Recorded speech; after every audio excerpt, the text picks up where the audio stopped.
In 2014, Brazil threw one of the biggest football parties on earth. 12 stadiums, 12 host cities, packed stands, fireworks, chants, about 3.4 million fans attending 64 matches, according to FIFA. For 1 month, the cameras showed a country at full volume, now cut to the silence. Seats left empty, gates shut, huge arenas with no crowd to justify their size. Buildings that were sold as symbols of progress, but in many places became something else entirely, a white elephant, a possession that costs more to maintain than it is worth. By the end of this video, you'll know exactly why these stadiums failed to deliver the legacy they promised, and why Brazil's World Cup story still matters to every country that wants to host a mega event. The sales pitch was simple. In 2007, Brazil was awarded the 2014 FIFA World Cup.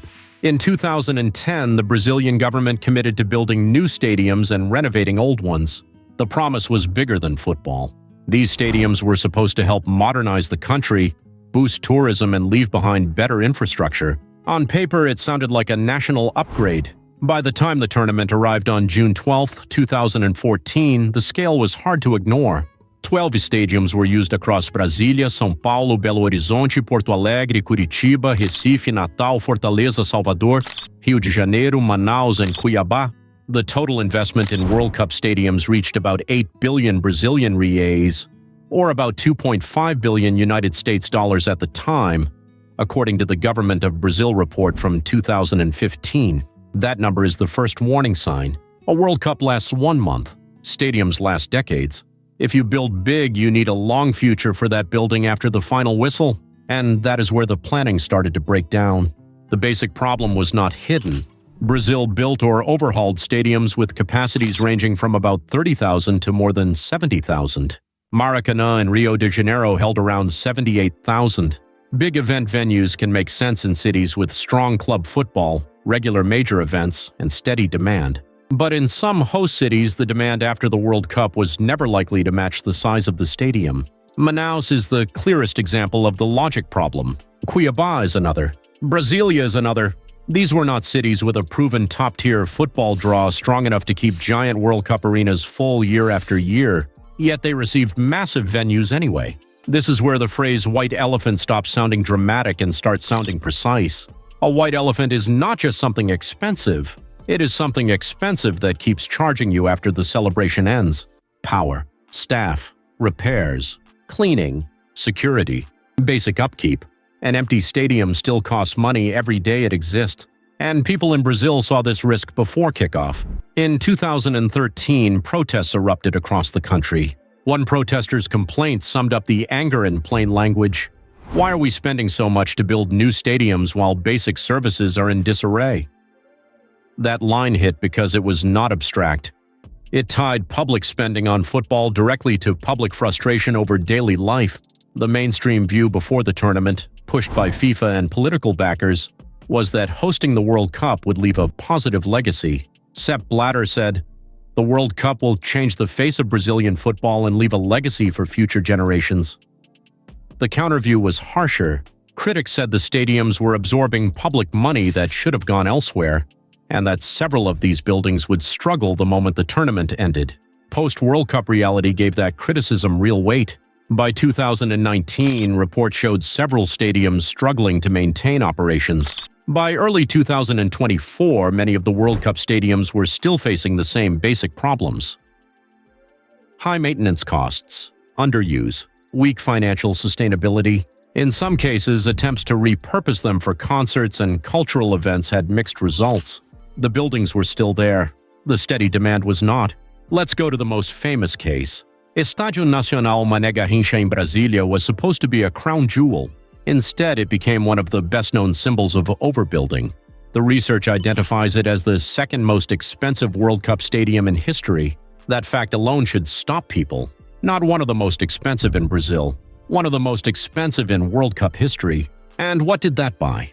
According to the research, the stadium had difficulty attracting events beyond football, leading to financial instability.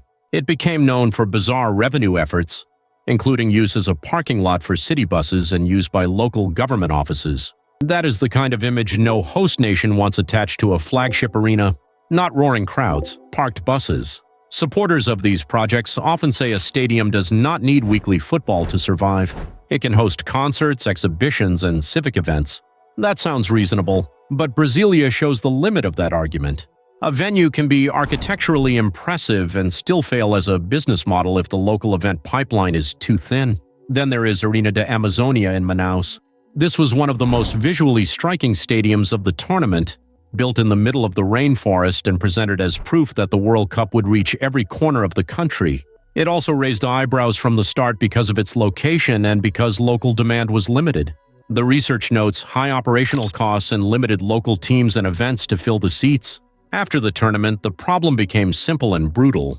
A stunning arena is still a bill. If lower-tier matches draw only a small crowd, the stadium becomes a giant machine built for an audience that rarely arrives. Some post-World Cup matches in these venues have reportedly filled only around 15% of capacity, according to sources cited in the research as of early 2023. That number matters because it captures the mismatch in one shot. Build for 40,000 or more. Fill a fraction of it. Repeat. The emptiness is no longer temporary. It becomes the operating model. Arena Pantanal in Cuiabá completes the pattern. Another World Cup venue in a city with limited long-term football demand at the top level. The research says it faced issues with abandonment and was even used as a temporary shelter for the homeless at one point. That image cuts deeper than the usual talk about poor stadium returns. It turns the legacy debate into a social question. What exactly was this building for once the cameras left? That leads to the darkest part of the story. These stadiums were never just sports buildings. They were public spending decisions. The 8 billion Brazilian reais did not come from nowhere. Local and federal governments financed construction and renovation. Construction companies including Andrade Gutierrez and OAS were involved in building multiple stadiums. Once projects of this size run into trouble, the damage does not stay inside the stadium walls. Critics argued that the money could have gone to social programs in a country marked by inequality. That argument was not emotional guesswork. It was tied to what people were already protesting in 2013. The issue was priorities. If a venue struggles for years after completion, then the cost is not only what was spent to build it. The cost is also the money and public attention tied up in keeping it alive. This is where a common belief deserves a challenge. People often say the problem was simply corruption, as if corruption alone explains everything. Corruption scandals tied to construction companies are part of the story. But corruption is not the whole story. Even without scandal, the core planning logic was weak in several cities. A well-managed oversized stadium in the wrong market is still oversized.